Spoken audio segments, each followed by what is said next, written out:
My name is Michael Omondi from Lockstep IT Group, Kenya, East Africa. Uh, my presentation today is on planning your RouterOS networks using GNS3.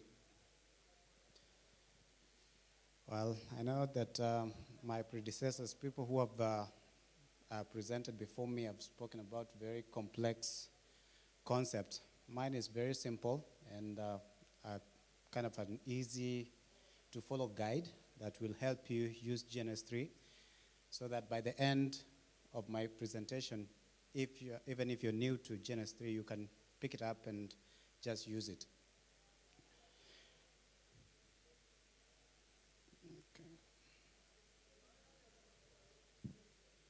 As I've said, my name is Mike, or Michael Omondi. I prefer the name Mike. Well, I've been in the IT industry for a little over 8 years. I was introduced to MikroTik back in 2014. My areas of interest include ISP solutions, wireless network services, network security. I hold these MikroTik certifications and other vendor certifications, Cisco, CCNP, Route Switch, CompTIA. I'm a Ubiquiti certified trainer. I'm a Cyberom CCNSP, and among many other certifications in voice. So I mentioned that I work for this company, Lockstep IT Group. So who are we exactly? We are an IT company that is in 4 countries.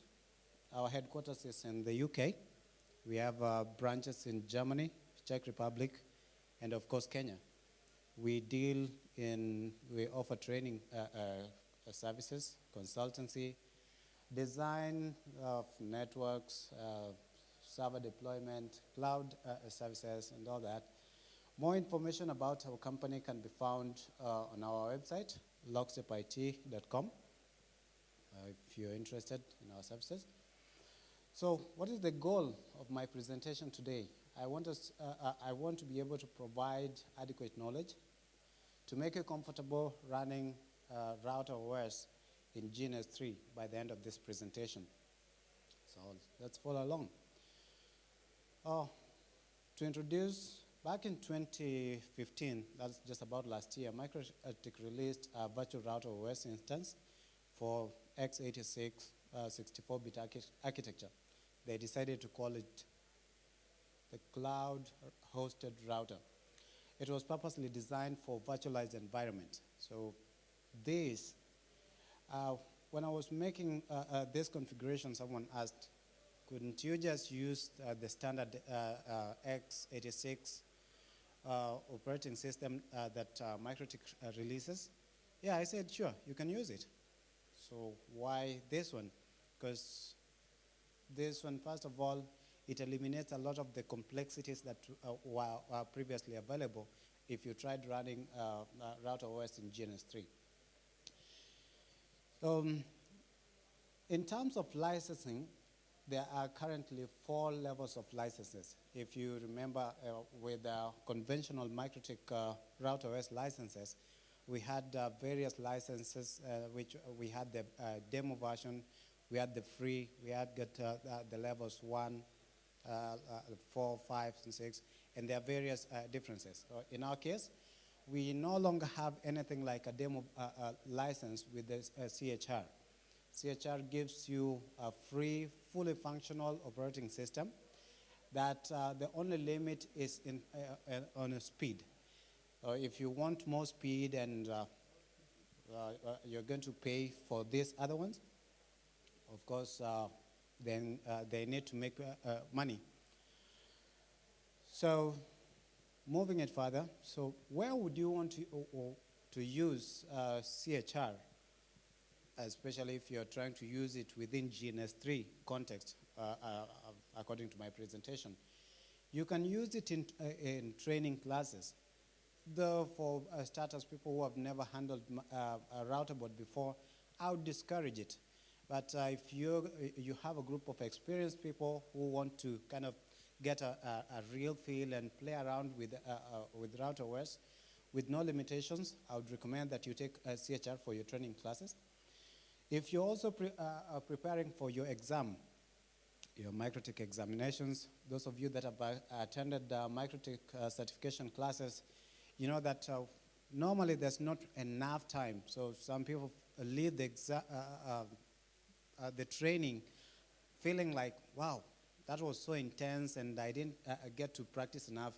So you have a CHR that you can install on your laptop or whatever machine you're using and do all the practice for your exams. You can also use it to test your configurations before actual deployment in production. You equally can use CHR in actual production. As we had mentioned earlier, that CHR is intended for virtualized environment. Those of us that deal with virtualization at data center levels and all that, you can try and avoid the big boys expensive virtual routers, because you guys know what I'm talking about, the Cisco's version of cloud-hosted routers, and use just RouterOS. It saves you money and, of course, time.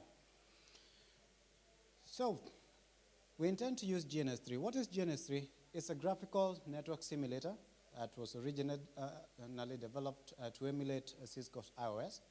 However, its capabilities have been extended just beyond just Cisco's iOS. Right now, you can run literally any network operating system that you want, as long as you know how to tweak it and play around with it. Now, for this my setup, I've used version 1.5.2 of GNS installation and its virtual machine counterpart. We will also enlist the help of a quick emulator, QEMU. QEMU was developed to virtualize the x86 64-bit architectures in Linux. And as we all now commonly know that RouterOS is built on the Linux platform. Well, it depends on which side of, some look at it as a pure Unix, others Linux, but generally it's a Linux developed on a Linux platform.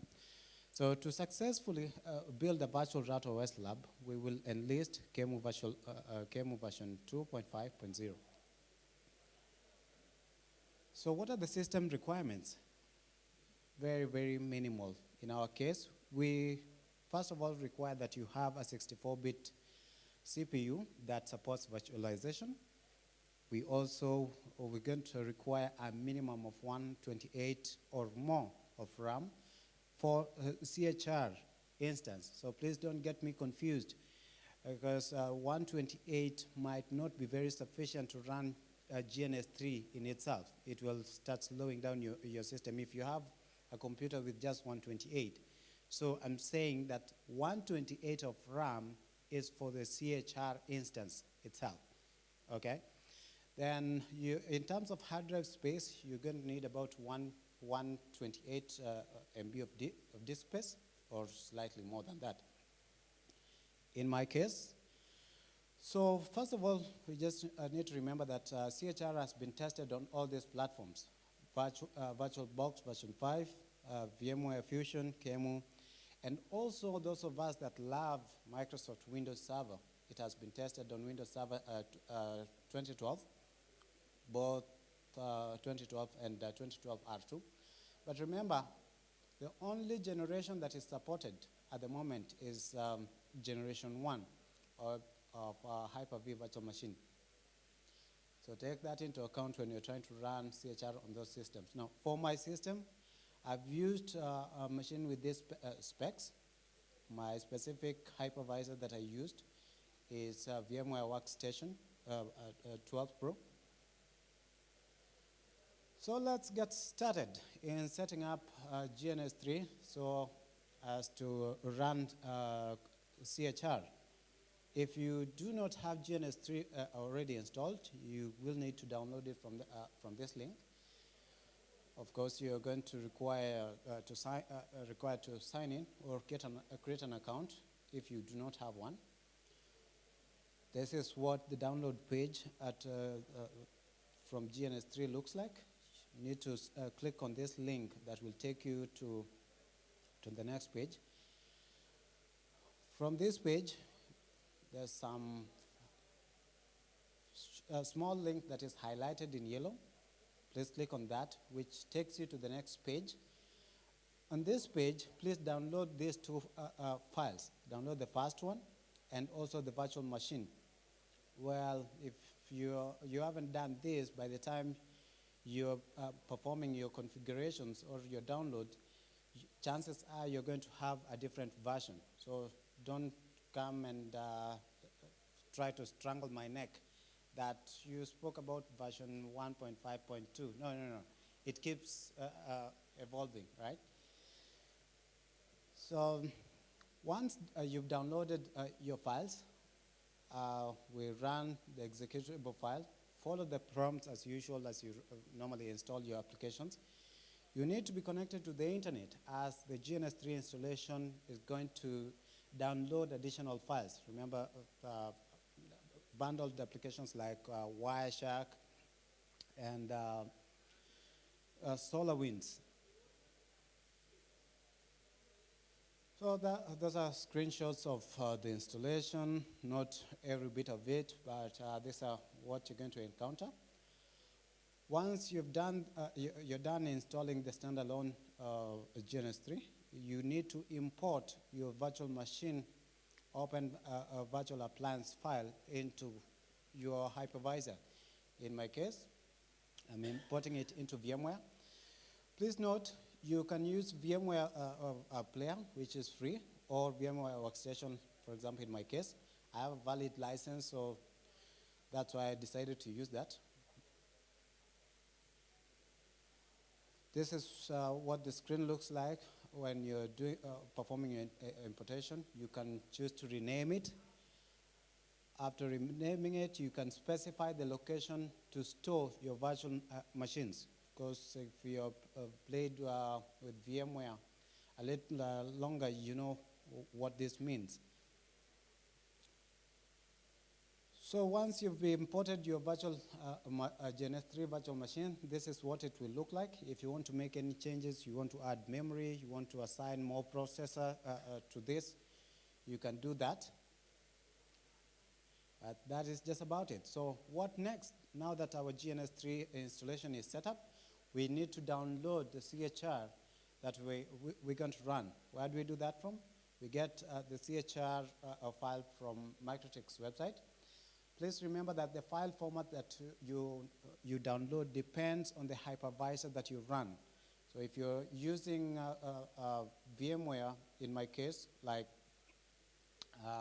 I'm using KMU to virtualize this environment, the file format for my case will be a VHDX.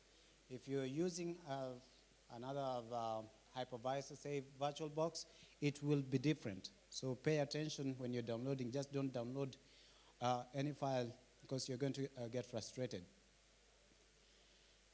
So let's set up our GNS3 so as to enable us run CHR.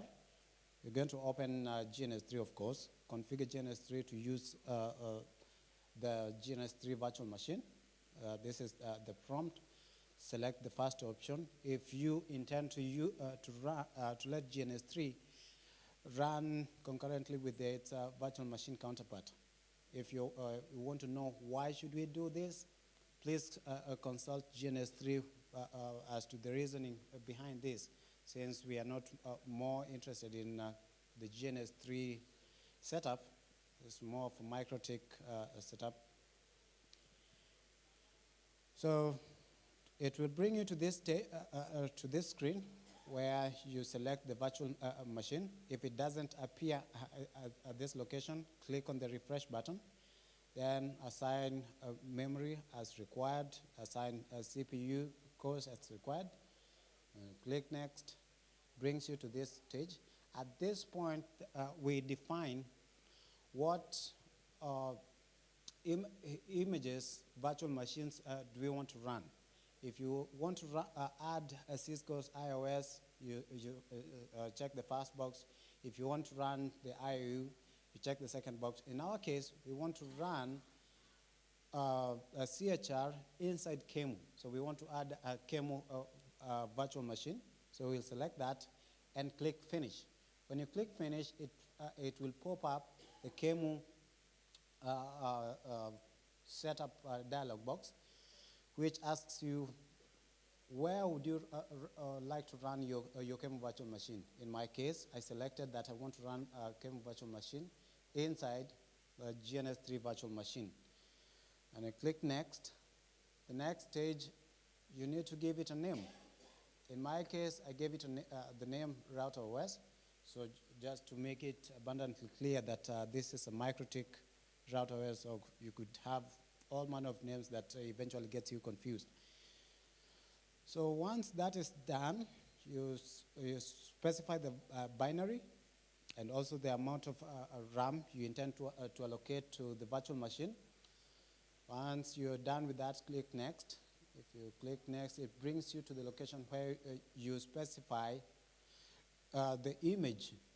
This is the image that we downloaded from MikroTik's site, the VHDX file image. Once you click Finish, we are ready. Our template is now ready for use. Just a little bit of additions. If you want to adjust, by default, it's going to add just one network adapter to your router. So to modify that, you click the Edit button. The Edit button allows you to specify, among other things, specify the category of your device, because you know in GNS3 we can have all manner of devices, end devices, routers, switches, all that. So in my case, I selected that this is a router. I also specified the symbol, just to make it clear. Those who do elaborate network diagramming, you specify the symbol. Then I clicked on the network tab to add more network adapters. Once that is done, click OK. And you're ready. The next thing is to allow your CHR access to the external network access. You do that. First of all, it has two adapters. The first adapter is a host-only adapter that allows your virtual machine to communicate with the GNS3 virtual machine. The second adapter allows your virtual machine to communicate with your laptops or machine's network card, so that you can have internet access or perform all manner of network activity. Once that is set, and you're ready. So what next? The next thing is to just drag your templates, your CHR templates, into the canvas, blank area, to start diagramming, setting up your network. Then beyond that, you're ready to start working with your cloud router. So to connect to the outside network, as I had mentioned, you need to add the cloud. Then you'll need to configure one of the interfaces, add an interface for your cloud. Once you click OK, you should be able, this allows your router to communicate with your outside network. So at this point, we power up your routers in the canvas by right-clicking on them. Then you click on Start, or if you have many routers and you want to power all of them at once, you just click on the power button, the green button, at the top of your GNS3 window. So the next thing, if you want, you need to start configuring your routers. You right-click on your routers and select console. That is, if you want to do them one by one. Otherwise, you can click on the console button at the top, and it will open a console session into all of the routers that you've added to the canvas. So once that is done, at this point, your routers are ready to be configured using Winbox. Just remember that the router that will first of all be, you'll be able to configure using Winbox is the one that is connected to the cloud. So that because it has direct connectivity to your network, your laptop's network card. If you want, you need to turn on the Roman tool. Roman tool allows us to have access to our routers. Then, what was going through my mind when I was coming up with this presentation for this conference? Well, I was contacted by one of our clients who is a really small WISP, and they were thinking of expanding their business. So they wanted to know what is the best possible way and most economical way to set up their network. So on top of their list was, of course, the expansion, the scaling up of their business in terms of the network coverage. They needed high availability using, of course, BGP and all that. Then they wanted faster convergence of their network because if the network is so big, sometimes it becomes so slow for your network to calculate the best possible path. So they also were concerned that their network wasn't so secure. So they wanted an easy to implement system that is cost effective. And for them, strangely, they're a WISP that has very few network engineers. And that just left me wondering. But hey, that's the side of the world that we come from. As long as you have the money and you get a few people to employ, you can do it, even if it's not well set up. So we got involved and came up with a very simple design for them. We first of all proposed that this client is going to need 2 upstream providers for redundancy, of course, high availability. And in that case, they're going to need, at their core, a minimum of 2 routers to pair with the upstream providers. Then at their edge, also a minimum of 2 to ensure that we can do load sharing and load balancing. In that case, so we have got the upstream providers, we have got the ISP's core, the edge network, then the access layer where they have got their routers serving different regions. So this is a very, very basic networks diagram that we came up with. And it wasn't just a pretty drawing, it was accompanied by configurations and in a simulation environment, tested and running.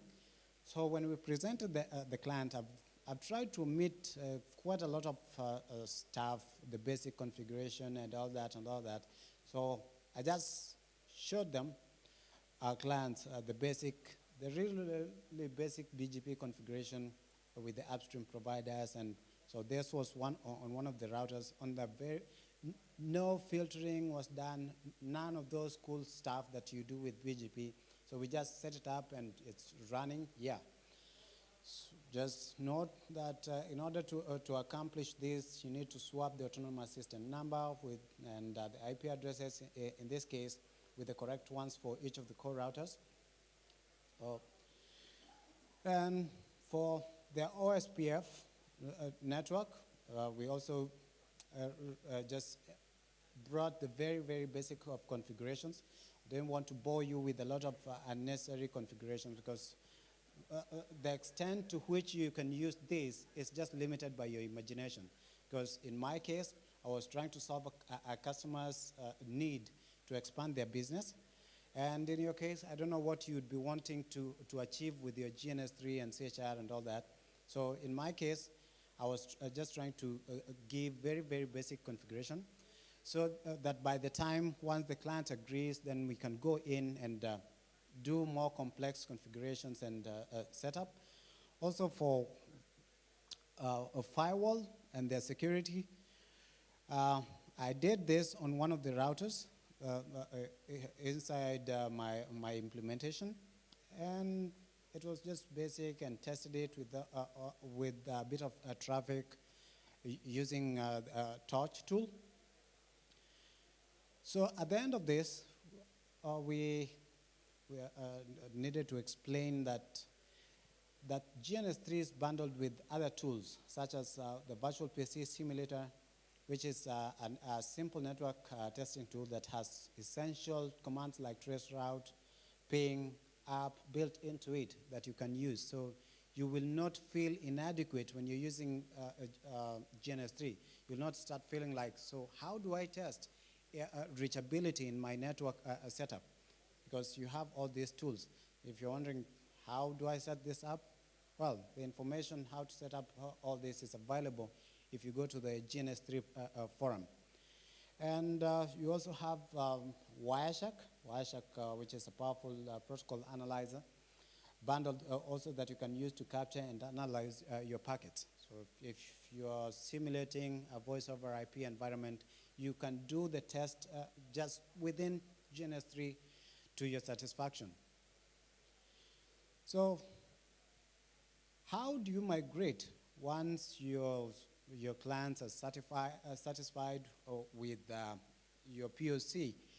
You've done your presentation and your clients think that, wow, well, I think I like the solution you're providing. So how would you want to move from your simulation environment to actual production, or even move to another machine? So GNS3 by default stores all project files under one folder, which is movable to another computer. So if someone wanted to get my GNS3 files from my laptop to another laptop, it's very possible. All you just need to do to ensure is that you keep in mind to copy the RouterOS template file image, copy together with your project files. Then once you move it into the same GNS3 default directory, you should be able to run your project just fine. Also remember that QEMU stores images in QCOW. Well, of course, the version 2 copy on write format. These images can be run separately from GNS3. So QEMU does not have to just run within GNS3. Those of us that like Linux, you can kiss GNS3 away and still run your QEMU implementation, and you will have success running your CHR, okay? Also, if you're moving, if in production environment, a different hypervisor is used, like in my case, I use a QEMU. If you're running a different hypervisor, QEMU images can be converted into using the QEMU image convert command. So more on these details can be found if you go to just search online for QEMU. And also if you go to a GNS3 forum, which is very helpful, you can find more information about this. And what are the advantages of running our CHR in a GNS3 environment? Like I said at the beginning, for training, you have almost it's as realistic as building a mock network with real equipment. Well, as realistic. Of course, there are certain features that you will not have. There are certain things that you cannot do within GNS3. Because like we've seen before, I know someone is going to dispute this if they start running IOU, which has got more layer 2 features. But in our case, we are talking about the router side of things, because the last time I checked, yeah, MikroTik is getting into the switching industry, but still not so big. So currently, we are more interested in the RouterOS features for routing and security purposes. Also, for network validation, if you want to test your network, you want to figure out your designs before you take them to actual production, GNS3 is your friend. It reduces downtime, ensures that you you don't break up your network just to test out features, new features. For example, there are guys who constantly want to try the release candidate versions of RouterOS, which I try not to to implement that in my actual production networks. So I install the release candidate operating system in a virtualized environment, test it out, see what problems it brings on. Then once I'm satisfied, then I can push it into production. Of course, once you have reduced downtime, you're going to have got an increase on your return on investment. And in summary, CHR is a fully functional RouterOS. Any decent computer that supports virtualization can be used for lab scenario. GNS3 lab configuration can be migrated to other systems or even in production. Wireshark and other tools are bundled with GNS3 for testing and analysis.